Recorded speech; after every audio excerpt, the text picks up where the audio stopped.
Hey guys, today I'm going to tell you how to fix NFC is not working on Samsung Galaxy A17, A37 or A57.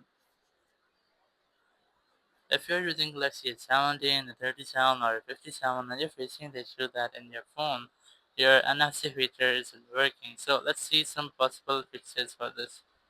So the very first thing I recommend, you have to go out to your settings. The very first thing you have to make sure that you're connected to the internet using your Wi-Fi, cellular data, and your Bluetooth is also enabled. Go back, go to connections here, go to more connection settings, go to nearby device scanning and make sure that it's enabled. Now once you have done this, simply go back and here go to apps section, click on the store option, enable allow system apps or show system apps, click OK. Now click on the search icon and the search for NFC.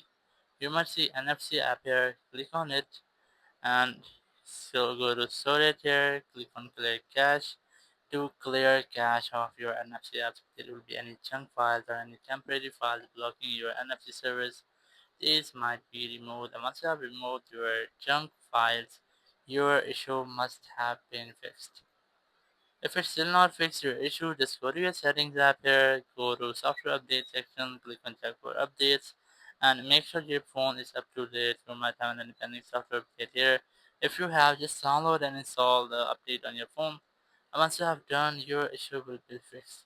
If it's still not fixed your issue, just scroll down your control center, go to power icon, click restart, and then click on restart icon again to have a restart with your phone. And once your phone has been restarted, your issue will be fixed. If there will be any software glitch or any temporary the app glitch, it will be fixed in this app. So after that, you might not get the issue again. But if your issue still persists, go to settings app here, just scroll down, go to general management, go to reset here, and just try to reset all settings. Click on reset settings and then click on reset to confirm reset setting. It will not delete any kind of your data, so you can easily try this. It will just reset your all phone settings to default. And once you have done, your issue will be fixed and you will not get the issue again. Thank you very much for watching the video. Until next video, bye bye.